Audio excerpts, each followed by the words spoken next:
My name's Joe. I work for a company, I work for Clipex, but prior to Clipex I have had a varied background from being a small business owner, also working in large manufacturing businesses where I've managed quite large teams, to being a pastor in a church where it was a role of really helping people to connect into that church, a bit of a passion for me. And then moving back into the business space again with Clipex. So that's been my journey over nearly 40 years. Yeah, I've had a number of different roles. I've been a pastor in a church where I was like the connect pastor, the guy that helped people connect together. So I've done that. Yeah, the rest of the time mostly in business, not only my own small businesses, but operational roles, always had teams under me. And I suppose coming from a team background, I love sports, love team, you love just seeing people achieving, winning. Yeah, so I've come from a sporting background, love playing rugby league, cricket, being involved in athletics. So grew up in an environment of team sport, of working with other people to achieve a goal. And I think that filtered into the way I've done life, have done business, have led other people, is that I've got this real sense of, you grow up with this sense of what can you do to help the team to succeed. Go the extra mile if you have to.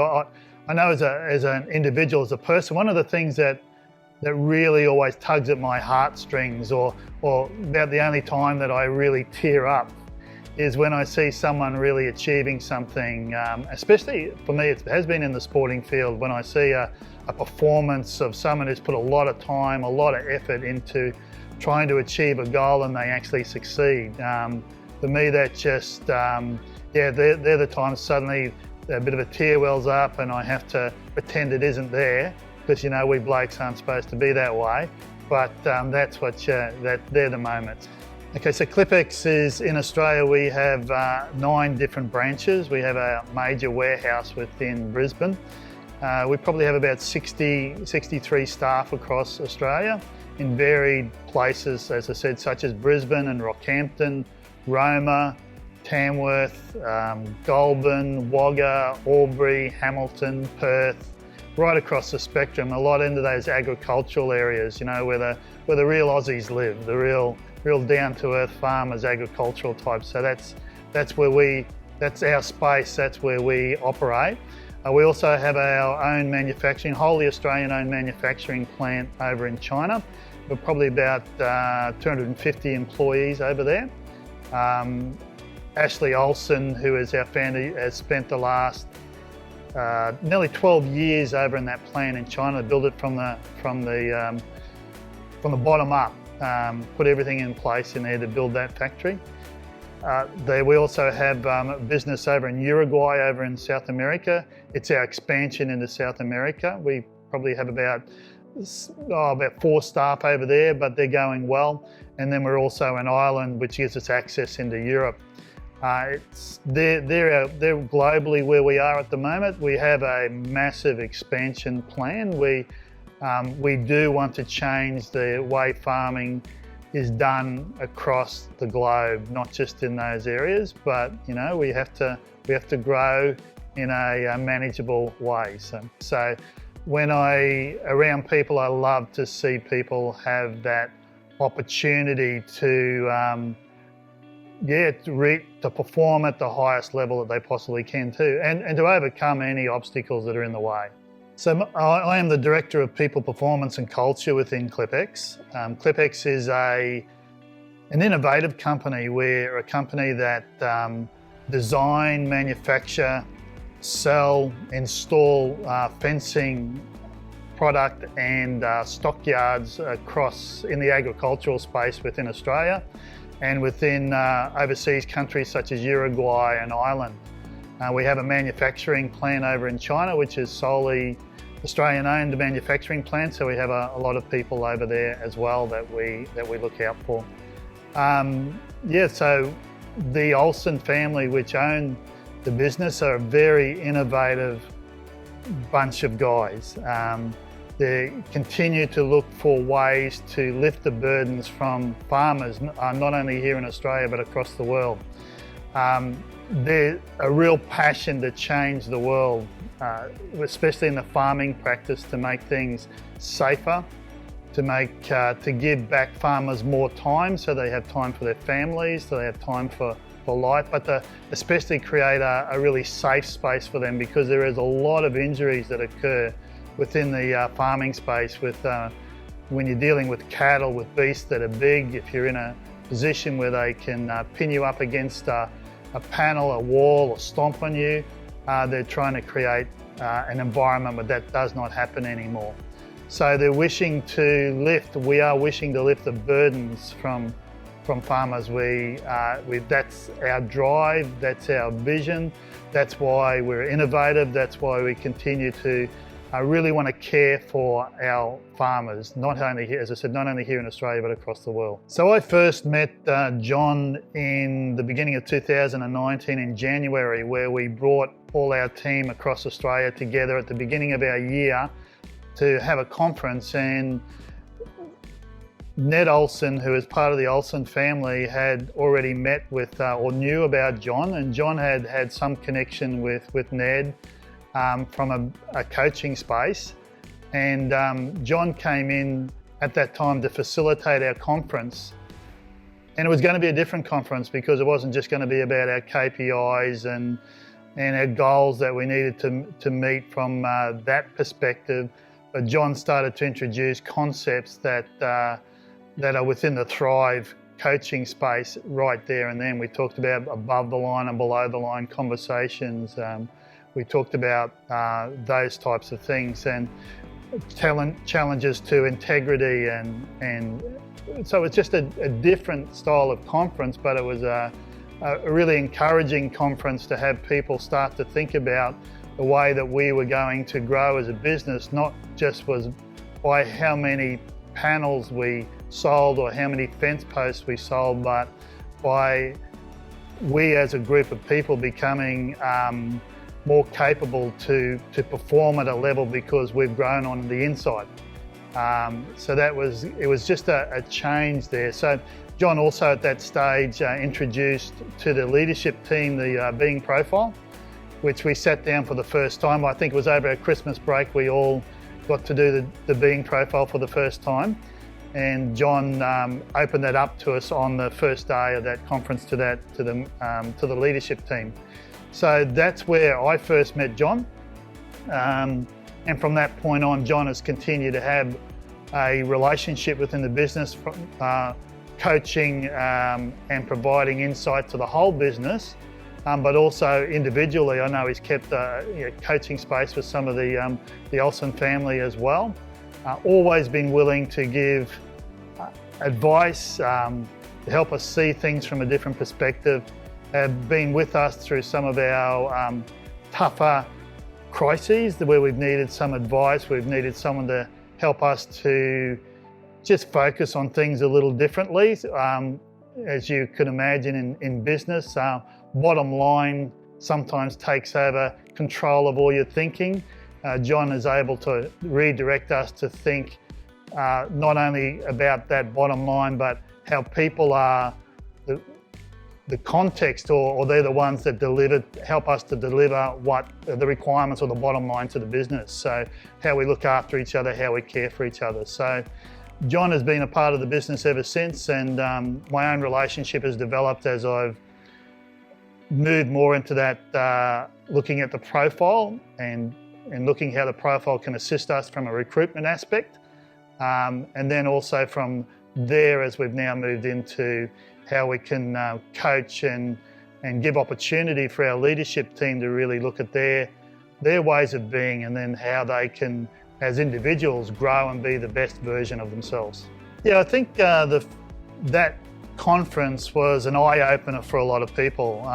Everyone came expecting that it would be about KPIs, what we needed to do that year, what we needed to sell. But I think as we moved into that time of us just looking through more of a how do we become a high-performing team, as in that Thrive model, it really opened up the eyes to a lot of people. There was a lot of conversation in the room. John was excellent in drawing out just what people were thinking and participating. So that the vibe was great. People came away from that time enthusiastic with a sense of how they were Clipex. And one of the big things we came away with is that understanding that I am Clipex. Every single one of us is I am Clipex. So who's responsible? I am responsible. And people really grabbing hold of that. We did things like playing the integrity game for the first time. So people engaging in that game where we learned to grow our integrity. So there was development straight after that. So I think that whole time gave us a different aspect of how we were going to be the Clipex that we wanted to be, how we were going to reach the goals that we wanted to reach. I think for our leadership team, it really cemented that the bottom line to a business is delivered by people, and we need to care for those people, and we need to give them opportunity to grow and become the best version of themselves. That there was a better way, there was a better approach to helping them to reach their KPIs. We still wanted to reach KPIs. We still had some goals that we needed to set, but it was each individual needed to really embrace that and work out how they could fit within what was required of them and how they could achieve. Back to how I've always wanted to be a team.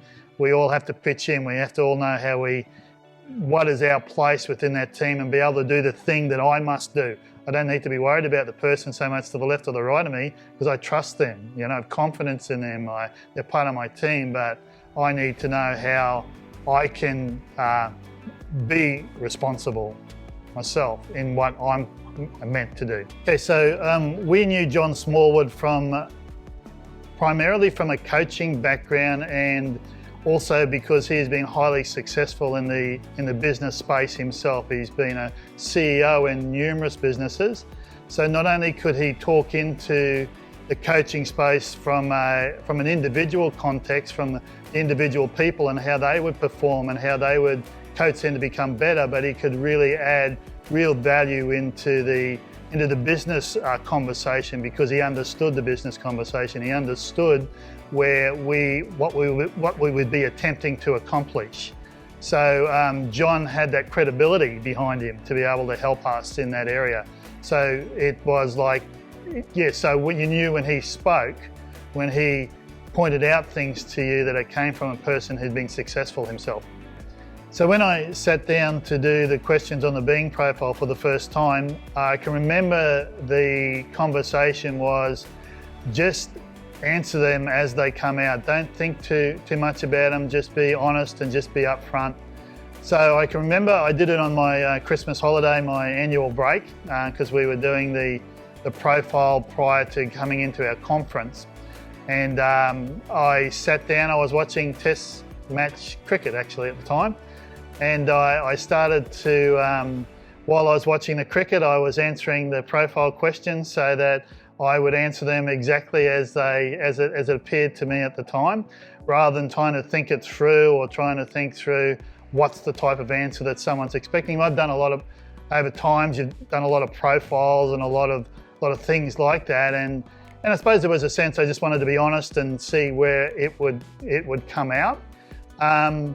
I found a lot of the questions they're different, but because of some of the backgrounds I've been in, or some of my past being a pastor and that as well, some of the questions that lent towards a little bit like love and some of those things that you wouldn't necessarily see in other questionnaires like that, I was okay with them. But that's how I did it. So I was really interested when we got to the conference to see how that all meshed out, and I'm really glad I did. Yeah, it's so crucial to us at Clipex that my role within the exec team is one now of coaching. So though I can speak into the operational space of the business as well, Right now we've created a platform where at the beginning of every exec meeting, straight after the founder has a brief overview, that I have opportunity to talk to the exec about how we're going to approach the things that are in front of us. If we're going to have difficult conversations, I can use some of the tools that I've developed through the Thrive coaching training, such as becoming aware, talking into some of the books that we got to read, like not being intentionally blind and how dangerous it is, looking at things like let's be able to identify the gorilla in the room, and then let's have those crucial conversations. Let's, like from a Thrive model where we need to build our trust and effective communication, that we need to move through some of those, the really difficult zone, that uncomfortable zone where you have conversations that bring up areas that could be confronting. But as we do that we're going to be a team that doesn't blame shift, that we're responsible, that we look to stay in this conversation. We talk about above the line and below the line conversations. So we don't blame, we don't look for excuses, but we just own and we be responsible for our part in that. And so it's been great because it's been able to create an atmosphere where we're saying, hey guys, we're going to have some conversations. They're going to be a bit prickly. We might have to hug the cactus a little bit today, but it's okay. And that everybody respect each other. And let's, when we need to draw it back, we draw it back, because this is how we're going to be as a team. But we're not going to shy away. We're not going to hide, because we need to address the real issues. We need to be aware. We can't be blind, but we need to embrace all the, we need to be whole with each other. We need to be complete with each other. We need to be respectful of each other, but we need to operate at a level that gets us through the uncomfortable conversations so that we can be a really high performing team. It's a challenge to have a dedicated person in this type of position. It's an impact to your budget. It's something that you have to agree to and you have to empower. My thing is never to become a HR guy who sits in the side office that's just dealing with people when there's a problem. What we want to do is to ensure that try to ensure that the problems don't occur, because we're coaching people all the time, we're being with people all the time, we're valuing people all the time.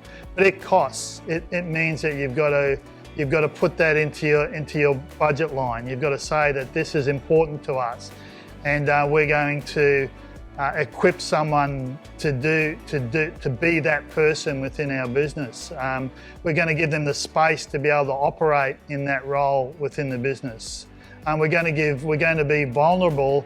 In my business, for instance, the founder is absolutely open to me coaching him. He's absolutely open to me taking anything I learn within this coaching space, within the Thrive training program, introducing that into our executive team, introducing that to him, and he's probably our biggest champion. So he takes hold of that and he grabs hold of the language and he speaks it into our teams all the time. So he empowers that and enforces that within the business, enforcing in a good way. But it does cost, but it's a cost that it's hard to quantify, hard to work out where it sits on your budget line. But as we've engaged in the coaching, we've engaged in understanding how the different ways of being impact the ability to people to perform. Very quickly you start to understand how this impacts your bottom line in a positive way. And when it's not there, how it can impact your bottom line in a very negative way. So it's just for any business, any enterprise that wants to get involved or sees the importance of their people, I just would encourage them to just invest, identify the people, the person that you want to be the person to champion it. The person at the top has to champion it, but you need to have a dedicated person who really invests their time, invests their energy into really being that person, that coach within your business. Yeah, well, one of the things we see within the profile is this area of vulnerability, which we have found that in a lot of our recruiting is that that's an area that seems to suffer a little bit, because people, when they first want to come and work for you, they want to show the best version of themselves. So unfortunately, they move into a bit of fake. And we all have a tendency to do it sometimes. But to understand that that happens means that when certain things happen within the business, that we can understand that it comes sometimes from someone's relationship to vulnerability, whether they're okay with being vulnerable. And we've seen situations where in the business where decisions have been made, and the decision has been made because someone doesn't want to be vulnerable. They're not comfortable with being vulnerable with us at this time. And so with that, we've had, even in a budgetary process, for instance, a number given that was more based on wanting to give you the number that you required of them, rather than being open and upfront and vulnerable and saying, I don't think we can reach that. I don't think we can achieve that. And then later on, being able to, as we've moved, I suppose, more into becoming more aware, being able to later on, but probably too late, saying that number is way off. And so we need to restructure things. Vulnerability and being able to relate to each other, being able to have effective communication, to being able to have trust, stops you from going down a track that later on you then have to make some really difficult decisions, because you're not going to hit the targets that you thought you were going to hit. So we've seen that already within, as we become aware, we've seen within people's relationship to different areas of the way of being, how that's impacted on their ability to perform. The good thing about it is that they can shift and they can change, and we've seen that happen as well. Yeah, we've seen the impact of relationships to different people's, the relationship to parts of the being profile. We've seen it within their vulnerability, within their courage, to their relationship to fear. And we've seen that how that can impact the way they can perform, and therefore to the bottom line of the business. You can set before people as many processes, as many KPIs as you want, but if they lack courage, if they lack awareness, if they lack assertiveness, if they lack reliability, all sorts of different areas that they just at that point in time have a relationship with those different ways that are just can cause them to not really be able to perform at the highest level. We've seen how that does impact our business. We've seen how that impacts the bottom line of the business. We've seen how that impacts us hitting the goals that we have agreed to hit, because we just don't have the capacity within ourselves to do that.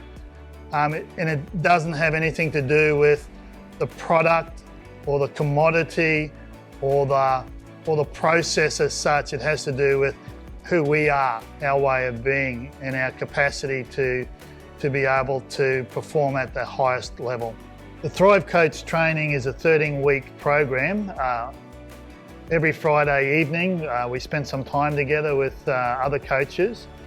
We use the being profile as through that coaching, through that training. We open it up, we explore it some more. We have this opportunity to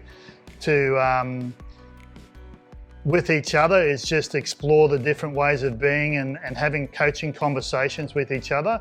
So it's not just theory, it's about practice. It's about being able to participate and what it would be like as you open it up with someone else. With very different people from different backgrounds, so it's quite challenging in that context, but also eye-opening, because you're seeing different points of view, which is really, really, really important. For me, as I I don't come from that coaching background as such, but coaching has always been a part of who I am.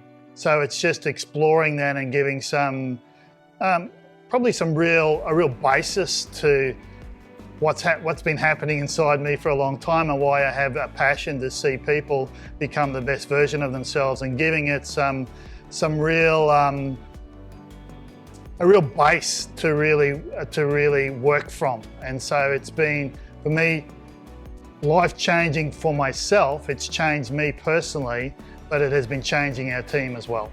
So we use the Thrive coaching not only with our executive team, which is critical to us because they're the team that touch then the rest of the team across the business. As you know, an organisational structures start up here and they flow down. So it's vital that I have that opportunity to bring about the things that we're learning within the Thrive coaching training into that executive team, and then to encourage them and build into them so that they then filter that down into the rest of our team. But also, because of my role within the business, I have this unique spot where I can move into any lane. If I need to, any person can come to me across the business and talk about what's happening with them. If I see situations that I need to address, that I have a sense of permission or a sense of responsibility really to move into that and to just really touch that space as well. So my role not only in the business is from that coaching from a purely we care for people, which is vital to us, but part of my role is as a director of people performance. Performance is actually there intentionally because people come into a workplace wanting to achieve something, wanting to feel that what they're doing contributes and is worthwhile, that it has some value. Lots of people come to work with it, they're just doing the thing that they do every day, and it really loses meaning and it loses impact for them, and they're just there to earn a wage. And that really doesn't help them, it doesn't help your business. So for us, we realise that as people have become really focused on what they need, what they want to achieve in coming to work for Clipex, that they're really clear about the vision, they're really clear about the why, they really buy into that, and that we help them to stay connected to that, with our culture, that it's really vital and a part of that, as we help keep them healthy in that and who they are, as they know that they can come to work and really what they do matters and counts, and they can achieve and they can win, we all win.